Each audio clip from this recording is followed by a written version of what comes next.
सुबह का समय पंछियों की हल्की चहचहाट के बीच एक झोपड़ी का दरवाजा खुला था।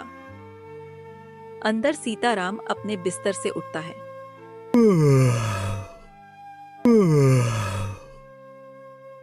सामने कोने में दो जवान बेटियां मिट्टी के चूल्हे पर चाय बना रही थी। पिंकी रिंकी कुछ बना कि नहीं? मेरे पेट में तो चूहे कूद रहे हैं। बाबा चाय चढ़ा दी है। रात की थोड़ी सी सूखी रोटी भी है, गरम कर देती हूँ। हाँ, और खेतों में जाना भी है ना बाबा, आज सिंचाई जो करनी थी। हाँ बेटा, खेत ही तो है जो 2 वक्त की रोटी दिलाते हैं, वरना इस दुनिया में हमारा कौन। दोपहर का समय था। खेत में सीताराम और उसकी बेटियां काम कर रहे थे। गर्मी का मौसम और धूप तेज, तीनों कड़कती धूप में काम में जुटे थे। यह मिट्टी भी अब फल नहीं देती। बीज डालता हूँ तो सोचता हूँ, क्या यह बेटियों के हाथ पीले कर पाएगी? बाबा आप चिंता मत करो, हम मेहनत करेंगे, कुछ ना कुछ जरिया निकल ही आएगा। हाँ, और हमें कोई राजकुमार से तो शादी नहीं करनी। एक अच्छा इंसान मिल जाए जो मेहनती हो, बस वही काफी है। बेटी, तुम दोनों ही तो मेरी जिंदगी हो। काश तुम्हारी अम्मा होती तो कुछ सलाह देती। मैं तो बस डरता हूं समाज से और यहाँ के लोगों से। शाम का समय सीताराम घर से निकलकर गांव के पुजारी से मिलते हैं।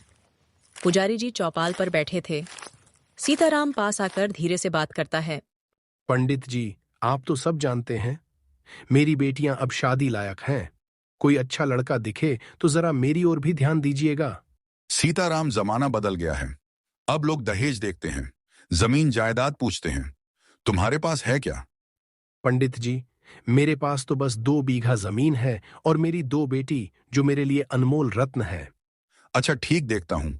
1-2 परिवार हैं जो सीधे साधे हैं, बात करूंगा उनसे। लेकिन क्या पंडित जी? तुम्हें दहेज की बात सोचनी पड़ेगी सीताराम, यह समाज का चलन है। पंडित जी, मेरे पास देने को कुछ नहीं, बस अपनी बेटियां ही हैं। रात का समय दोनों बहनें एक कोने में बैठी थीं, जहां टूटी दीवार से चांद की रोशनी छन कर आ रही थी। दोनों बहनें एक दूसरे को देखकर रोती हैं। दीदी बाबा रोज रोते हैं और हम कुछ नहीं कर पा रहे। साहूकार का कर्ज और हमारी शादी की फिक्र दोनों उनको खाए जा रही है। रिंकी, मैंने तय कर लिया है, मैं शहर जाऊंगी नौकरी ढूंढने, कुछ भी करूंगी, पर बाबा को इतना परेशान नहीं देख सकती। हाँ, और मैं यहीं रहकर खेत संभालूंगी। जब तक तू पैसे भेजेगी मैं घर संभाल लूंगी। हम एक दिन बाबा का सपना पूरा करेंगे रिंकी।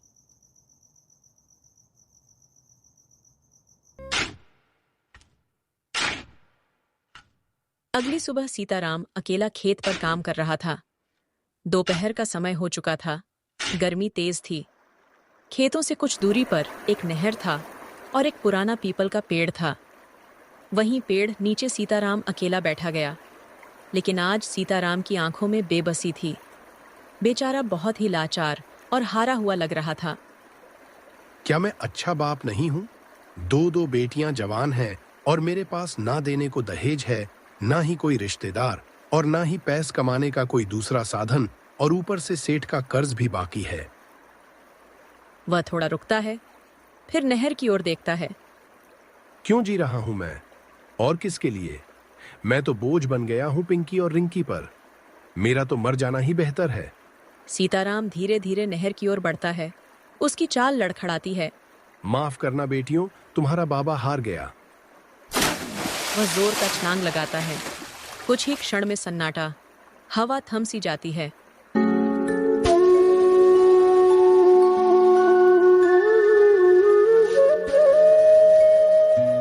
उसी समय रास्ते से एक मछुआरा हरी वहां मछली पकड़ने के लिए आता है। तभी उसकी नजर नहर में सीताराम की ओर जाती है। अरे बाप रे, ये तो सीताराम है। हरी जल्दी से टोकरी फेंककर किसी तरह सीताराम को नहर से निकलता है। हे भगवान, इसकी तो धड़कन रुक चुकी है, यह तो मर गया। हरी जल्दी से चिल्लाता हुआ गांव की ओर भागता है। गांव वालों, अरे कोई है, सीताराम ने खुदकुशी कर ली है।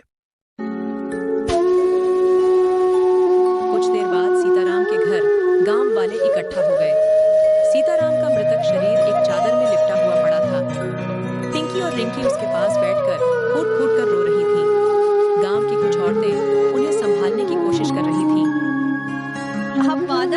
गए थे कि सब संभाल लेंगे, फिर क्यों छोड़ गए हमें?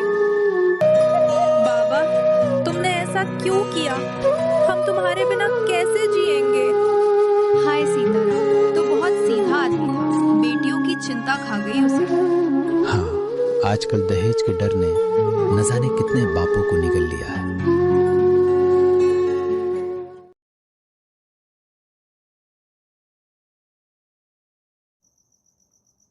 रात का समय। झोपड़ी में काफी अंधेरा था। पास में एक दीपक जल रहा था।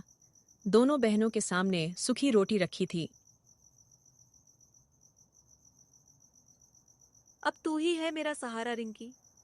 हाँ, और तू मेरा। अब बाबा की चिता के साथ हमारा डर जल चुका है। अब सिर्फ एक मकसद है, अपने पैरों पर खड़ा होना। हाँ, हम बाबा के सपने को अधूरा नहीं छोड़ेंगे। अब जो होगा हम दोनों साथ मिलकर करेंगे।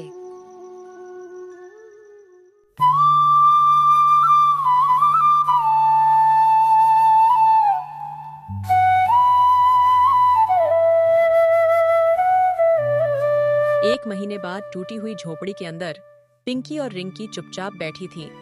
रिंकी, 1 महीना हो गया बाबा को गए। अब ऐसा लगता है जैसे सब कुछ थम सा गया हो।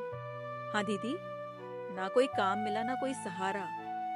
बस यही जमीन और झोपड़ी बची है, जिसे अब बचा पाए या नहीं पता नहीं। तभी बाहर से एक भारी आवाज आती है। पिंकी, रिंकी, ओ दोनों बहनों बाहर आओ। पिंकी और रिंकी जल्दी से बाहर आती हैं। सामने लंबा चौड़ा मोटा ताजा सेठ सोहनलाल खड़ा था। पीछे उसका नौकर लाठी थामे हुए था। सोहनलाल की आंखों में लालच और चालाकी साफ झलक रही थी। सेठ जी, प्रणाम। प्रणाम नमस्ते बाद में करना। तुम्हारे बाप सीताराम ने अपनी औरत की बीमारी के इलाज के लिए मुझसे कर्ज लिया था। अब वो मर गया तो कर्ज तुम दोनों को चुकाना होगा। सेठ जी, अभी तो हमारे पास खाने तक को कुछ नहीं है। आप थोड़ा समय दे दीजिए। समय? ये मेरी रकम है, कोई दया नहीं है। अगर हफ्ते भर में पैसे नहीं दिए तो ये जमीन और झोपड़ी मेरी हो जाएगी। दस्तखत करवाने की जरूरत नहीं, सब पहले से लिखा जा चुका है। सेठ जी, यह जमीन बाबा की जान थी। कम से कम कुछ तो रहम कीजिए। रहम अब मैं नहीं करता। 7 दिन है तुम्हारे पास, या पैसे दो या अपना घर खाली करो। सेठ घमंडी अंदाज में वहां से चला जाता है। दोनों बहनें अवाक खड़ी रह जाती हैं।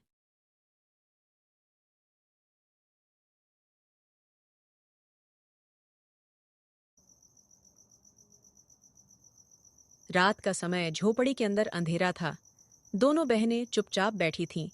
एक कोने में थोड़ा चावल रोटी रखी थी, पर किसी को भूख नहीं थी। गीता बाबा की छोड़ी जमीन भी अब हमारी नहीं रहेगी। हाँ, बचपन इसी मिट्टी में बीता और अब यहीं छीन ली जाएगी। इस समाज में गरीब होना पाप है दीदी। कुछ करना होगा गीता। कहीं काम मिल जाए तो शायद कुछ उम्मीद जगे। कल ही मैं कहीं मजदूरी जाऊंगी। अब चाहे नौकरानी बनूं या बर्तन मांजूं, पर कुछ तो करूंगी।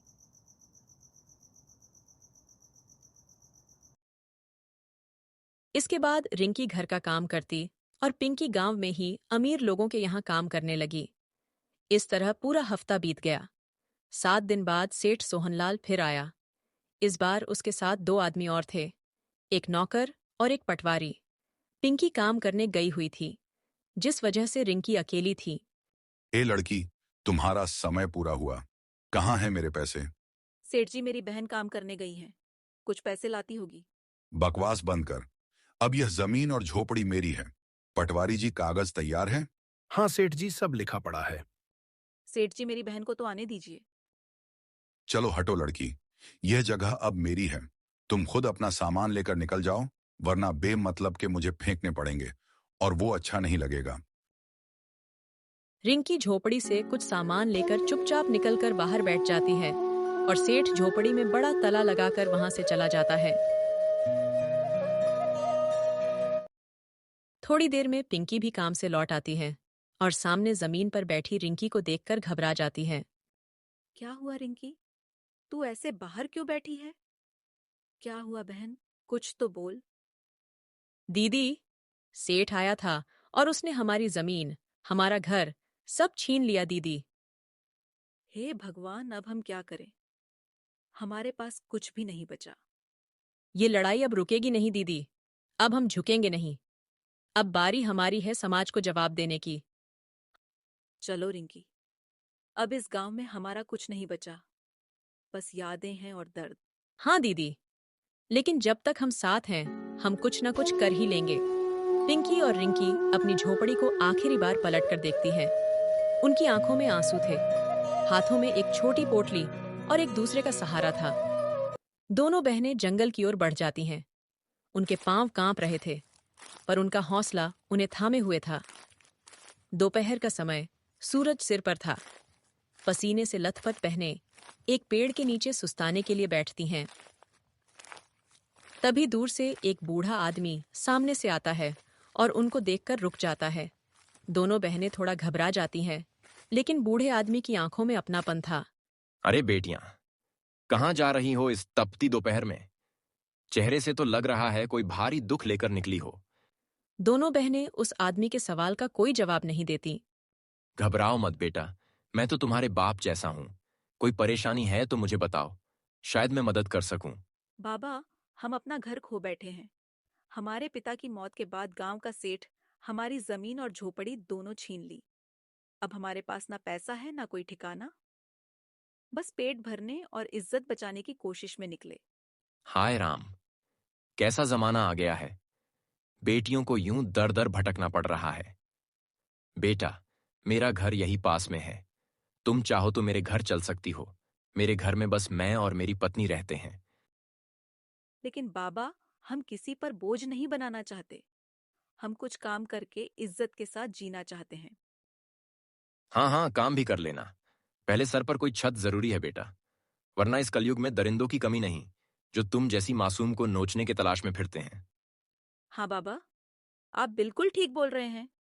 बाबा, हम आपके साथ चलते हैं, बस आप हमें कुछ काम दिला दीजिए। हाँ बेटा, बस मेहनत से मत डरना। बिल्कुल नहीं, हमने तो खेतों में भी काम किया है, चूल्हा भी जलाया है और बर्तन भी मांजे हैं। इसके बाद दोनों बहनें बूढ़े आदमी के छोटे से घर में पहुंचते हैं। सामने उनकी पत्नी आंगन में बैठ उनका इंतजार कर रही थी। अजी, इतनी देर कहाँ लगा दी आपने? और ये दोनों कौन है आपके साथ? सुमित्रा, अंदर चलो, सब बताता हूं। सुमित्रा उन्हें भीतर ले जाती है। एक साधारण सा घर, लेकिन अपनापन भरा हुआ। बूढ़ा आदमी, जिसका नाम हरदेव था, गांव का रिटायर्ड मास्टर थे। उनकी पत्नी सुमित्रा ने दोनों बहनों को पानी दिया, खाना परोसा। महीनों बाद पेट भर खाना खाकर दोनों की आंखें भर आईं। बाबा, आपने कहा था कि हमें काम दिलाएंगे। हाँ बेटा, उसी के बारे की सोच रहा हूँ। बेटी, मैं अब रिटायर हो गया हूँ, लेकिन घर पर मन नहीं लगता, इसलिए गांव के साहूकार के पास मुंशी का काम करता हूँ। अगर तुम कुछ पढ़ी लिखी हो तो मेरे साथ चलो, वहां एक कर्मचारी की जरूरत है। बाबा, मैं तो ज्यादा पढ़ी लिखी नहीं हूँ, बस 8वीं तक पढ़ी हूँ, लेकिन रिंकी पढ़ाई में बहुत तेज है। उसने 12वीं तक पढ़ाई की है और हिसाब किताब की बहुत तेज भी है। आप उसे वहाँ नौकरी पर रखवा दीजिए और मेरे लिए कोई और काम देख लीजिए। ये तो बहुत अच्छी बात है बेटा कि रिंकी इतनी होशियार है। मैं आज ही रिंकी को लेकर साहूकार के पास जाता हूँ। हरदेव रिंकी को लेकर साहूकार के पास जाते हैं। सेठ जी, ये रिंकी है, मेरे भाई की बेटी, बड़ी होशियार है। आप बोल रहे थे ना कि एक कर्मचारी की जरूरत है। अगर आप इसे काम पर रख लेते तो बड़ी मेहरबानी होती। हाँ मुनीम जी, आप बोल रहे हैं कि होशियार है तो काम पर रख लीजिए और सारा काम समझा दीजिए। मालिक, आपका बहुत बहुत शुक्रिया। हरदेव जी रिंकी को सारा काम समझा देते हैं। रिंकी नौकरी पाकर बड़ी खुश होती है। इधर पिंकी को काकी गांव की औरतों के पास ले जाती हैं, जो पापड़ बनाने का काम करती हैं। बेटा, ये औरतें घर पर ही मिलकर पापड़ बनाती हैं और बाजार में बेचती हैं। तू भी सीख ले, अगर तुझे इन सब कामों में मन लगता है तो। हाँ अम्मा, मुझे तो इन सब कामों में ही मन लगता है, मैं जरूर सीखूंगी। पिंकी औरतों के साथ मिलकर पापड़ बनाना सीखने लगती हैं। शाम को दोनों बहनें एक दूसरे से मिलती हैं और दोनों की खुशी का ठिकाना नहीं था। दीदी, मुझे काम मिल गया और सारा काम भी काका ने बहुत अच्छे से समझा दिया। रिंकी, मुझे भी काकी ने गांव की औरतों के साथ पापड़ बनाने के काम में लगवा दिया। ये तो बहुत अच्छी बात है दीदी, अब हम दोनों बाबा की जमीन भी छुड़वा लेंगे। हाँ रिंकी, और ये सब सिर्फ काका और काकी की वजह से हुआ है। हम दोनों आपका ये आभार कभी नहीं भूल सकते काका। हमें नए जीवन के साथ साथ माँ बाप भी मिल गए। बेटा, अभी तो तुम दोनों को बहुत आगे जाना है, बस दोनों बहुत मेहनत करो। अब दोनों बहनें काम पर जाने लगी और बहुत मेहनत करने लगी। पिंकी अब बहुत अच्छे पापड़ बनाने लगी और रिंकी के काम से सेठ भी बहुत खुश था। और एक दिन, सुनिए जी, मुझे ये रिंकी बहुत पसंद है। हाँ, लड़की तो बहुत होशियार है। मेरे मन में एक बात है। कैसी बात? मुझे ये लड़की अपने रमन के लिए बहुत सही लग रही है। सुंदर, सुशील और संस्कारी भी है। हाँ, और होशियार भी। तुमने ये बिल्कुल सही सोचा है। मैं कल ही मुंशी जी से इस बारे में बात करता हूँ। सेठ जी, आपने मुझे बुलाया? मुंशी जी, आपसे रिंकी के बारे में कुछ बात करनी है। क्या हुआ सेठ जी, उससे कोई गलती हो गई क्या? अरे नहीं नहीं, दरअसल आपको कोई एतराज ना हो तो हम अपने बेटे रमन की शादी रिंकी से करना चाहते हैं। हाँ मुंशी जी, आप जल्द ही उसके माँ बाप को बुलाइए, हमें उनसे भी मिलना है। मालकिन, दरअसल उसके माता पिता का निधन हो चुका है, बस एक बड़ी बहन है, और ये दोनों मेरे भाई की बेटी नहीं है। ये आप क्या बोल रहे हैं? हाँ सेठ जी, दरअसल ये दोनों बहनें अनाथ हैं और मुझे ये दोनों जंगल में मिले थे, तो मैं उनको अपने साथ घर ले आया और मैं ही अब उनका सब कुछ हूँ। अच्छा, ये तो बहुत बुरा हुआ, पर कोई बात नहीं, अब आप ही उनके सब कुछ हो तो फिर आप ही रिश्ता तय करो। हाँ मालकिन, रमन बाबू जैसा लड़का रिंकी को मिल जाए, इससे बड़ी खुशी कुछ नहीं। लेकिन क्या मुंशी जी, अब क्या परेशानी है? सेठ जी, रिंकी और पिंकी दो बहनें हैं और रिंकी पिंकी से छोटी है, और छोटी बहन की शादी पहले हो जाए तो समाज पिंकी में कमियां देखने लगेगा, जबकि वो तो और भी होशियार और सुशील है। अगर आप कुछ दिन रुक जाएं और पिंकी की शादी पहले करने दें तो आप लोगों की बड़ी कृपा होगी। हाँ मुंशी जी, आप तो बिल्कुल ठीक बोल रहे हैं, लेकिन हमें तो रमन की शादी जल्द से जल्द करनी है। आप एक बार सोचिए जरा। ठीक है सेठ जी, मैं आज घर पर बात करता हूँ। हरदेव घर पहुंचते हैं। वो बहुत खुश थे और थोड़ा परेशान भी। क्या हुआ जी, आप बहुत परेशान लग रहे हो? हाँ सुमित्रा, थोड़ी उलझन में हूँ। कैसी उलझन में काका?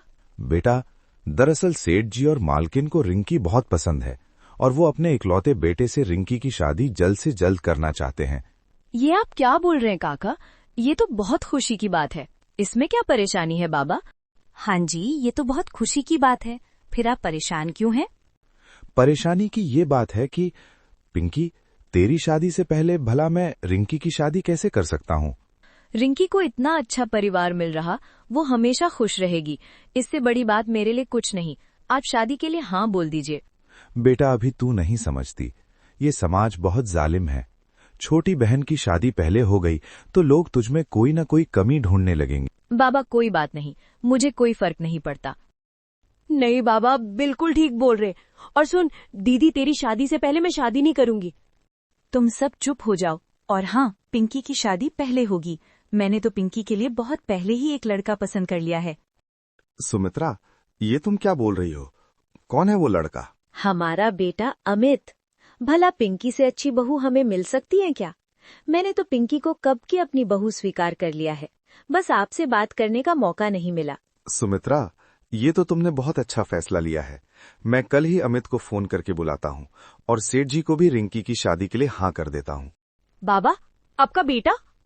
हाँ बेटी, हमारा एक बेटा है जो शहर में नौकरी करता है। अब दोनों बहनों की शादी एक ही मंडप में होगी। रिंकी और पिंकी दोनों बहुत खुश होती है।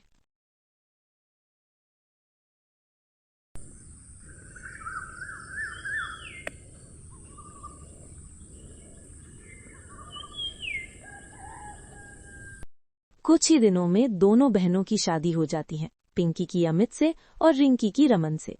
रिंकी का पति रमन शहर में एक बड़ा वकील था। एक दिन रिंकी उसे अपने पिता की जमीन और घर के सारे कागजात दिखाती हैं। रमन कागजात देखते ही समझ जाता है कि गांव के साहूकार ने उनके साथ धोखा किया है, और दूसरे ही दिन दोनों बहनें अपने अपने पति के साथ अपने गांव जाती हैं। रिंकी और पिंकी को ऐसे बड़े बड़े गाड़ियों से उतरता देख गांव वाले हैरान हो जाते हैं। वो लोग साहूकार के पास जाते हैं। सुन साहूकार, तुमने जो धोखा इन दोनों बहनों के साथ किया है उसकी सच्चाई सबके सामने आ गई है। ये तुम क्या बोल रहे हो? जो बोल रहे बिल्कुल सच है और वो तुझे भी पता है। इससे पहले कि हम पुलिस को बुलाएं, तू जमीन और घर की कागजात हमें दे दे। साहूकार समझ जाता है कि अब उसकी धोखाधड़ी सामने आ गई है। वो चुपचाप घर के सारे कागजात उन्हें दे देता है। रिंकी और पिंकी अपने झोपड़ी में पहुंचते आज दोनों की आंखों में आंसू नहीं बल्कि अभिमान था। दीदी, आज बाबा बहुत खुश होंगे। हाँ रिंकी, आखिर हमने उनका अधूरा काम पूरा किया है।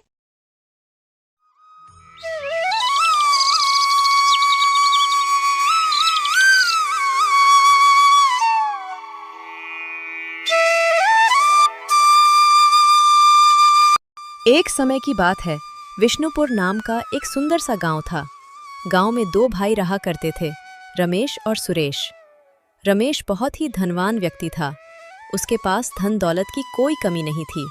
वो और उसकी पत्नी बहुत ही लालची किस्म के इंसान थे। और उधर उसका छोटा भाई सुरेश बहुत ही गरीब व्यक्ति था।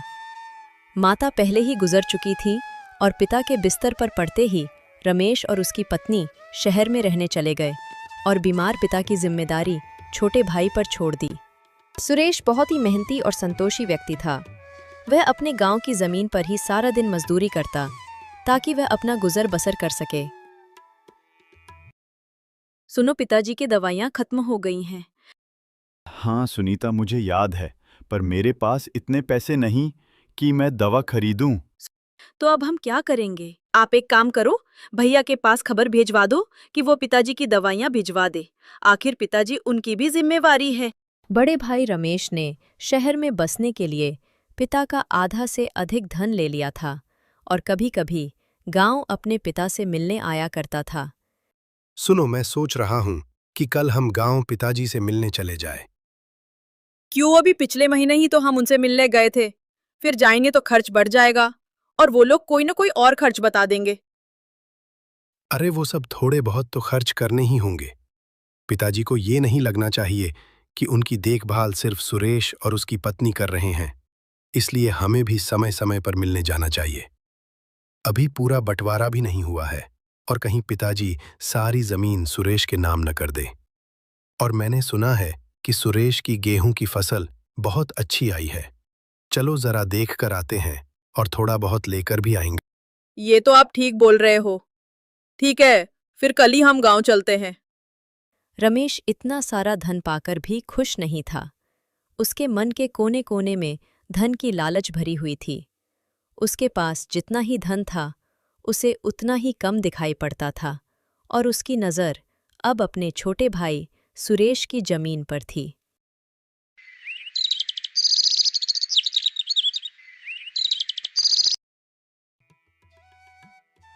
दूसरे दिन रमेश और उसकी पत्नी गांव के लिए निकल जाते हैं। अरे रमेश बेटा, कैसे हो? बड़े दिनों बाद नजर आए। राम राम काका, मैं अच्छा हूँ। आप लोग बताइए, क्या हालचाल है गांव की?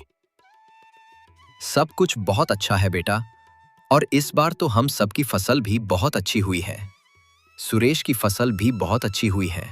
इस बार तो अच्छा मुनाफा मिलेगा। ठीक है काका, मैं चलता हूँ।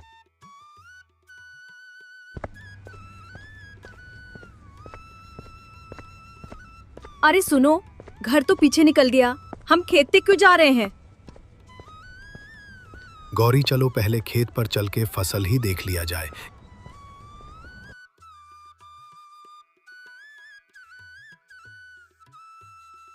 कैसे हो सुरेश? अरे भैया, अचानक आ गए। हाँ भाई, मैंने सोचा पिताजी की दवाइयाँ खत्म हो गई होगी तो बस वही लेकर आ गया। पिताजी कैसे हैं? क्यों देवर जी, हमें अचानक यहाँ देखकर आपको अच्छा नहीं लगा क्या? अरे नहीं भाभी, ऐसी कोई बात नहीं। मैं तो बहुत खुश हूँ। देवर जी, गेहूं की फसल तो बहुत अच्छी हुई है। इस बार तो बहुत मुनाफा होगा। अरे भाभी, ये सब बातें तो होती रहेगी, आप लोग पहले घर चलो।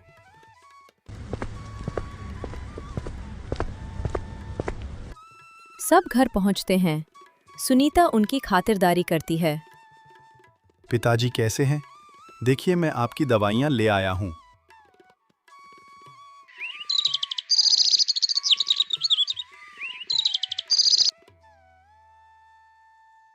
अगली सुबह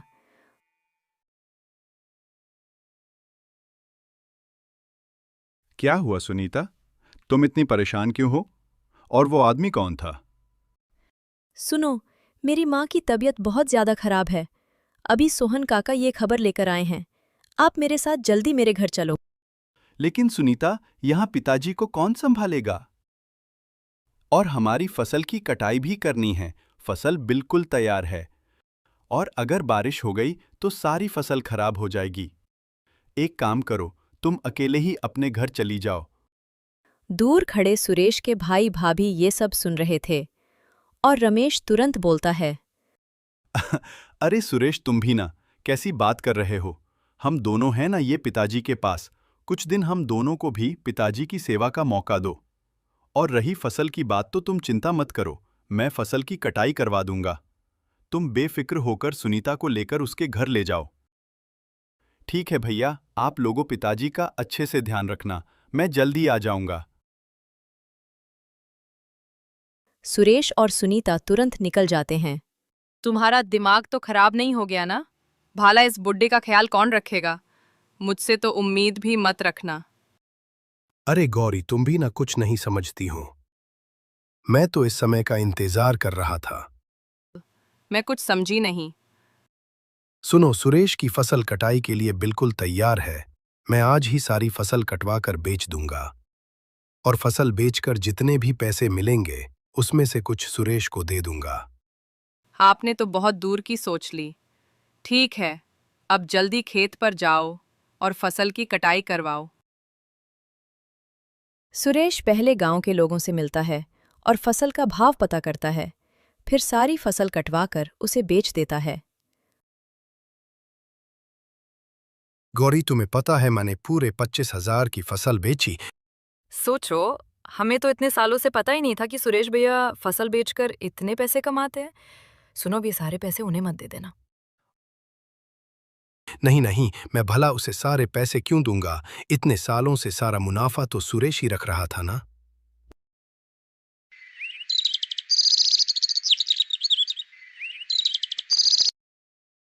दो दिनों बाद जब सुरेश घर आता है तो रमेश उससे सिर्फ 5,000 रुपए देता है। ये लो भाई, तुम्हारे फसल की कीमत। पर भैया, ये तो बहुत कम है। मेरी फसल की कीमत तो कम से कम 25-30 हजार की थी। लगता है भैया आपको किसी ने बेवकूफ बना दिया। आप मुझे बताओ, आपने किसे फसल बेची? मैं अभी उससे जाकर बात करता हूं। सुरेश, मैंने फसल 25,000 में ही बेची है। फिर भैया आप मुझे इतने कम रुपए क्यों दे रहे हो? भाई, हर बार तो तू ही फसल के सारे पैसा रखता। मैंने कभी तुझसे अपना हिस्सा नहीं मांगा। भैया सेठ, लेकिन आप तो जानते हैं ना कि इस फसल की कमाई से ही मैं साल भर का खर्च चलाता हूं, और पिताजी की दवाइयां भी लेनी होती हैं। भैया आप ऐसा मत कीजिए।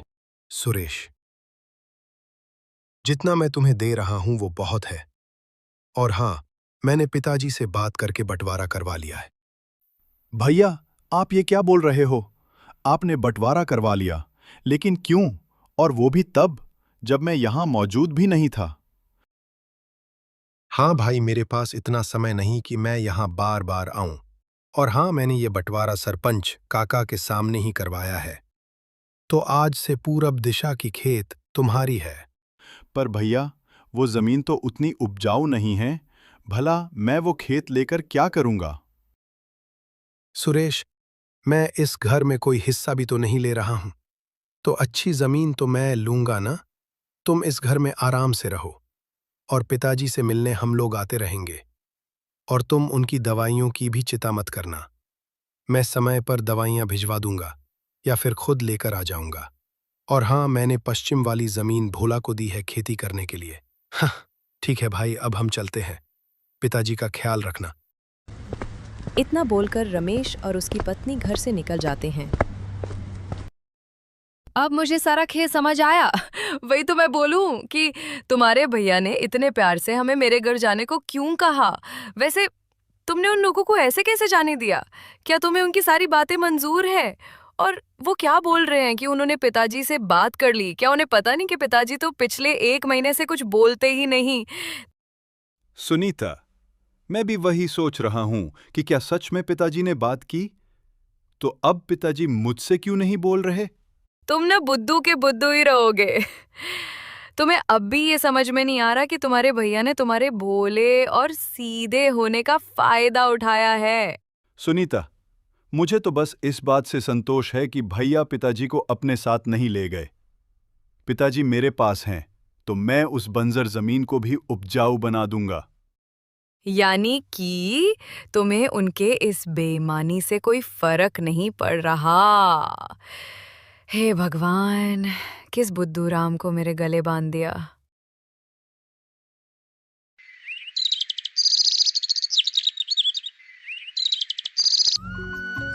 अगली सुबह सुरेश एक नई उम्मीद के साथ अपने खेत के लिए निकल जाता है। खेत की हालत देखकर वो थोड़ा परेशान होता है। इस खेत की जमीन की हालत तो बहुत खराब है, लेकिन मैं हार नहीं मानूंगा और अपनी मेहनत से इस खेत को भी सोना बना दूंगा।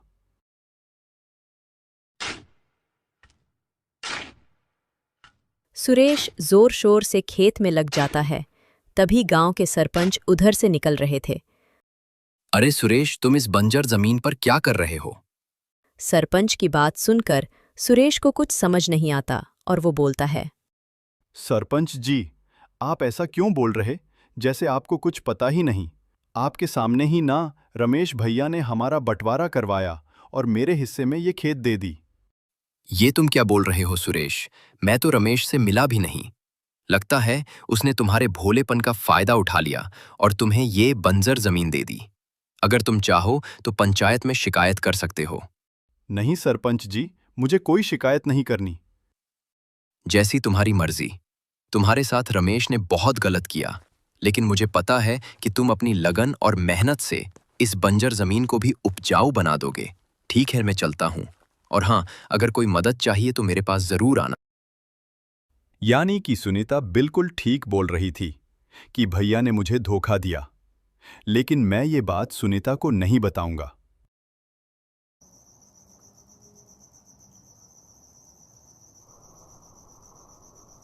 सुनो, घर में अब बहुत थोड़ा ही अनाज बचा है। भला अब हम क्या करेंगे? और कब तक तुम उस खेत में अपना समय बर्बाद करोगे? मैं तो कहती हूँ कि तुम कुछ और काम कर लो, वरना खाने के लाले पड़ जाएंगे। हाँ सुनीता, तुम ठीक बोल रही हो। अब तो मेरे पास पैसे भी नहीं हैं। मुझे भी खेत के लिए अच्छी खाद और बीज चाहिए।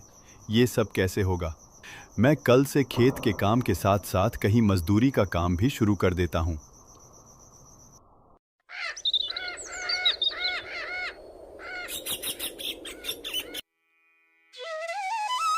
अगली सुबह सुरेश दोपहर तक खेत पर काम करता है और फिर बाजार पर सेठों की दुकान पर मजदूरी करके रोज कुछ पैसा कमाता है, जिससे रोज की दाल रोटी का सामान आ सके। ऐसे ही कुछ समय निकल जाते हैं और कुछ महीने बाद सुरेश की मेहनत रंग लाती हैं और उसके खेत में अच्छे खासे फसल लहलहाने लगते हैं। देखा सुनीता, मैंने तुमसे कहा था ना कि मैं अपनी मेहनत से इस बंजर जमीन को भी सोना बना दूंगा। हाँ जी, आपकी सच्ची लगन और मेहनत रंग लाई। सुरेश को यह देख बहुत खुशी होती है और गांव वाले भी उसकी मेहनत की दाद देते हैं। सुरेश, तुम्हारे सच्चे लगन और मेहनत के आगे ये खेत भी हार गया और आज इतनी अच्छी फसल तैयार हो गई। सुरेश अपनी सब्जियों को बाजार में अच्छे दाम पर बेचता है और उसकी घर के हालत ठीक होने लगते हैं। सुनीता भी उसकी मेहनत देख बहुत खुश रहने लगती हैं और उनका जीवन सुखमय बीतने लगता है। कुछ दिनों बाद रमेश फिर गांव आता है और अपनी उपजाऊ जमीन की बंजर हालत देख हैरान हो जाता है और गुस्से में भोला के घर की ओर निकल जाता है। क्या भोला भाई, मैंने कितने भरोसे से तुम्हें अपनी जमीन खेती के लिए दी थी, लेकिन तुमने तो उससे बर्बाद कर दिया। अरे रमेश भाई, मैं आपको क्या बताऊं। भाई, मैं तो खुद 3 महीनों से बिस्तर पर पड़ा था। बहुत मुश्किल से अब हालत में सुधार हुई है। ऐसी बात थी तो तुम्हें मेरे पास खबर तो भेजना था। बहुत उदास मन से रमेश वहां से निकलता है। सुनो, चलो जरा देवा जी के खेत को देख लिया जाए। आते वक्त गांव के लोगों से उनकी बड़ी तारीफ सुनी मैंने। क्या सच में? ठीक है, चलो देखते हैं। सुरेश खेत का नजारा देख दोनों पति पत्नी के होश उड़ जाते हैं। सभी सही कह रहे थे कि सुरेश ने अपनी मेहनत से इस बंजर जमीन को भी उपजाऊ बना दिया। चलो अब घर चलते हैं। थोड़ी देर में दोनों घर पहुंचते हैं। सुरेश, ओ भाई सुरेश, कहाँ हो तुम? अरे, लगता है घर में कोई नहीं है। लेकिन पिताजी को अकेले छोड़कर वो दोनों गए कहाँ? तभी रमेश के पिताजी अचानक कुछ बोलने लगते हैं। दोनों पति पत्नी उनके पास तुरंत जाते हैं। रमेश के पिताजी उन्हें कुछ बताते हैं और बोलते बोलते उनके प्राण निकल जाते हैं। गौरी, पिताजी तो अब नहीं रहे। वो सब छोड़ो, ये क्या बोल रहे थे कि घर में सोने के सिक्कों से भरे 4-4 मटके हैं, लेकिन कहाँ हैं? हम उन दोनों के रहते हुए घर में मटकों को कैसे ढूंढेंगे? तुम वो सब मुझ पर छोड़ दो। रमेश और उसकी पत्नी जोर जोर से रोने लगते हैं और पूरा गांव इकट्ठा हो जाता है। अरे लगता है काका अब नहीं रहे। रमेश बेटा मत रो, अच्छा हुआ काका चल बसे, बेचारे बहुत कष्ट में थे। लेकिन सुरेश कहाँ है? मुझे भी नहीं मालूम भैया, मैं तो बस अभी ही शहर से आया था और देखा कि घर में कोई नहीं है और पिताजी हम सबको छोड़कर जा चुके थे। मैं तो उनसे मिल भी नहीं पाया और पता नहीं पिताजी को इस हालत में छोड़ वो दोनों कहाँ घूम रहे। तभी सुरेश और सुनीता दोनों आ जाते हैं और ये सब देख हैरान हो जाते हैं। भैया क्या हुआ? आप क्यों रो रहे? क्या तुम्हें दिखाई नहीं दे रहा कि पिताजी हमें छोड़कर चले गए? अगर तुम लोग उनकी देखरेख नहीं कर सकते थे तो मुझे बोल देते, मैं उनको अपने साथ शहर ले जाता। ये आप क्या बोल रहे भैया? पिताजी नहीं रहे? सुरेश भी पिता की गम में बहुत रोता है। दोनों भाई मिलकर पिता का अंतिम संस्कार करते हैं और घर लौटते ही रमेश सुरेश से बोलता है, अब तुम दोनों इस घर में नहीं रह सकते। तुम्हारी वजह से हमारे पिताजी इस दुनिया से चले गए। तुम लोग उन्हें ऐसी हालत में अकेला छोड़कर कहाँ घूम रहे थे? भैया, हम घूमने नहीं गए थे। वो तो अचानक सुनीता की तबीयत खराब हो गई थी तो हम डॉक्टर के पास गए थे और हम मुकेश काका को पिताजी के पास छोड़कर गए थे। सुनो, अब तुम दोनों बातें मत बनाओ और यहाँ से निकल जाओ। लेकिन भैया, हम कहाँ जाएंगे? तुम दोनों गांव के बाहर जो हमारी झोपड़ी है वहां रह सकते हो, जहां अक्सर पिताजी जाया करते थे। लेकिन भैया, वहां तो कोई नहीं आता जाता, भला हम वहां कैसे रहेंगे? अब मैं कुछ नहीं सुनना चाहता, निकल जाओ यहाँ से। ये सब सुन सुनीता को बहुत गुस्सा आता है, लेकिन इससे पहले वो कुछ बोले, सुरेश सुनीता को लेकर वहां से निकल जाता है। अरे, दोनों तो बड़ी आसानी से घर छोड़कर चले गए। चलो अब हम सोने के सिक्के ढूंढते हैं। दोनों लालची पति पत्नी पूरे घर में सिक्के ढूंढते हैं। इधर सुरेश और सुनीता बड़े उदास मन से गांव छोड़कर जा रहे थे और तभी अरे मुकेश काका, आप पिताजी को छोड़कर कहाँ चले गए थे? आपको पता है पिताजी हमें छोड़कर चले गए। हाँ बेटा, मुझे माफ कर देना। दरअसल मैं जब तुम्हारे पिताजी के पास था तभी मुझे पता चला कि तुम्हारी काकी सीढ़ियों से गिर गई है और मैं जल्दबाजी में वहां से निकल गया। मुझे माफ कर देना बेटा। कोई बात नहीं काका, शायद हमारे साथ ये सब होना था। लेकिन तुम लोग कहाँ जा रहे हो बेटा? काका, रमेश भैया ने हमें घर से निकाल दिया, इसलिए हम गांव से बाहर वाली झोपड़ी में जा रहे। भला उसने तुम्हें घर से क्यों निकाला?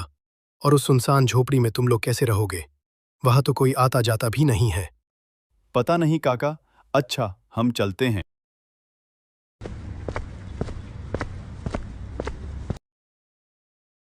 दूसरी तरफ दोनों पति पत्नी सिक्के ढूंढते ढूंढते थक जाते हैं। अरे, आखिर पिताजी ने वो मटके कहाँ छुपाए होंगे? हम भी कितने बुद्धू हैं। अगर वो सामने होते तो क्या सुरेश और सुनीता को नहीं दिखते? जरूर वो जमीन के नीचे गड़े होंगे। हाँ हाँ, शायद तुम ठीक बोल रही हो। रुको, मैं कुदाल लेकर आता हूँ। दोनों मिलकर पूरा घर कोड़ डालते हैं, लेकिन सिक्के कहीं नहीं मिलते। इधर सुरेश और सुनीता झोपड़ी में पहुंचते हैं। सुनीता, क्या तुम मुझ पर गुस्सा नहीं हो? आप ऐसा क्यों बोल रहे? तुमने एक बार भी मेरे फैसले का विरोध नहीं किया। मेरे एक बार बोलने पर ही तुम मेरे साथ इस झोपड़ी में रहने चली आईं। मैंने एक बार तुम्हारे फैसले पर सवाल उठाकर गलती कर चुकी है। अब फिर से वो गलती नहीं कर सकती। मुझे तुम पर और तुम्हारी मेहनत पर पूरा भरोसा है। लेकिन सुनीता, मैं अब अंदर से टूट चुका हूं। मुझे एक ही बात बार बार सता रही है कि कहीं सच में हमारी लापरवाही के वजह से तो पिताजी की जान नहीं चली गई। तुम ना कुछ ज्यादा सोच रहे हो। इतना मत सोचो और अंदर चलो। तभी वहां गांव के सरपंच आ जाते हैं। सुरेश बेटा, माफ करना, मैं तुम्हारे पिताजी के अंतिम संस्कार में शामिल नहीं हो पाया। बेटा दरअसल में गांव से बाहर गया हुआ था और गांव जैसे ही आया, मुकेश ने मुझे सब कुछ बताया। काका, अब होनी को कौन टाल सकता है? जो होना था वो हो गया। सब बात ही कर रहे थे कि सुनीता की आवाज आती है। सुनो, जल्दी अंदर आओ, जल्दी अंदर आओ। सब जल्दी से झोपड़ी के अंदर जाते हैं और सबकी आंखें फटी की फटी रह जाती हैं। ये इतने सारे सोने के सिक्के देखो, 4-4 मटके सोने के सिक्कों से भरा है। सब सिक्कों को देखते रह जाते हैं। सुरेश, भगवान से बड़ा कोई नहीं। देख, उन्हें भी तेरे साथ हुए अन्याय देखे नहीं गए, और तुम दोनों ने अपने पिता की भी कितनी सेवा की थी। उन्हीं सबका ये फल है।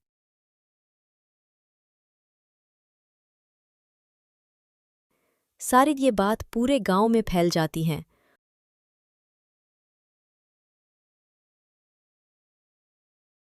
और रमेश को भी ये बात पता चलती है।